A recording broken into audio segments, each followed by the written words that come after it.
привет! Меня зовут Велта. Я живу в Украине. Я являюсь наркозависимой женщиной, и для меня, как для членки сообщества, очень важно помогать тем женщинам, которые являются моими сестрами. К сожалению, когда мы говорим про женщин из ключевых сообществ, про наркозависимых женщин, про секс-работниц, то по большому счету наши проблемы никого не волнуют, кроме нас. И именно поэтому мы пытаемся помогать друг другу в это непростое время. Конечно, очень сильно увеличилось домашнее насилие по отношению ко всем женщинам во всем мире. Мы общаемся с женщинами из других стран и видим это.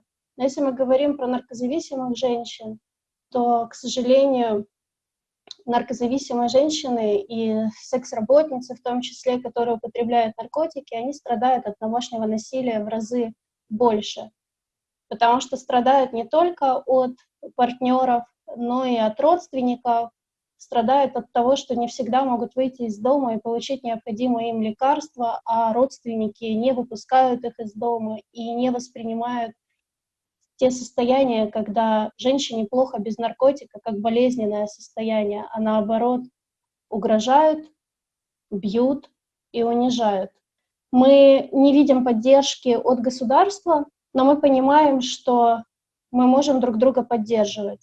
Кроме проблемы насилия, очень сильно сейчас стоит проблема ограниченности ресурсов. Женщины, особенно у которых есть дети, раньше они справлялись с кормлением детей во многом благодаря тому, что дети были в садиках, дети были в школах, и все-таки было немного проще. Сейчас садики и школы закрыты на карантин, поэтому в Украине женщина все время находится с ребенком, и женщине надо понимать, как воспитывать ребенка, чем его кормить, как поддерживать безопасность в доме. При этом наркозависимые женщины, они часто сталкиваются с дискриминацией, из-за этого не могут устроиться на высокооплачиваемую работу, а сейчас даже те, которые работали, они лишились этой работы из-за эпидемии, и поэтому многие женщины просто не имеют денег, чтобы накормить себя или накормить детей. Мы в клубе НА уже имеем достаточно сильное сообщество женщин, которые могут поддерживать друг друга. Мы проводим группы по противодействию насилию, крылья в разных городах Украины. Сейчас мы переводим эту работу в онлайн. Мы разработали компьютеризированную версию для того, чтобы женщины могли обеспечить свою безопасность и остаться здоровыми, остаться живыми даже в условиях эпидемии, в условиях карантина.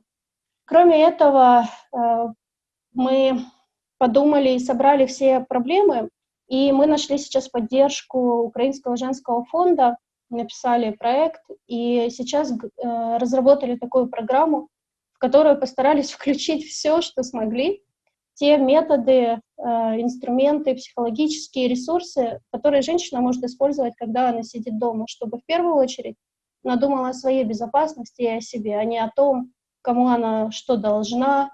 И кроме этого мы включили в эту программу, конечно, противодействие насилию, блок по безопасности, и мы надеемся, что потом мы сможем эту программу распространить по всем странам другим, вообще везде, кому это актуально. Мы хотим создать продукт, который будет работать и поделиться им. Мы также нашли деньги для того и уже закупили гуманитарную помощь и рассылаем сейчас в 12 городов. Мы рассылаем активисткам, тем женщинам, которые знают своих сестер в своих городах, для того, чтобы они могли поделиться этим. Кроме этого, одна из наших активисток, которая медийна, она создала сбор денег на помощь женщинам, секс-работницам, которые употребляют наркотики. И мы собрали большую сумму, там, по-моему, чуть больше 20 тысяч гривен. Было очень много хейта у нее в комментариях, и я очень ей горжусь, на самом деле. Это Алина Сарнацкая, я хочу про нее сказать, потому что она выдержала весь этот хейт и ненависть для того, чтобы помочь. Эпидемия не заканчивается, и мы не знаем, когда она закончится. Будет послабление карантина, но насколько это послабление карантина ослабит проблемы наркозависимых женщин, мы не знаем. Поэтому мы продолжаем помогать, мы не останавливаемся, и мы готовы помогать не только исходя из тех проблем, которые мы уже знаем, но готовы искать возможности решения тех проблем, которые появятся.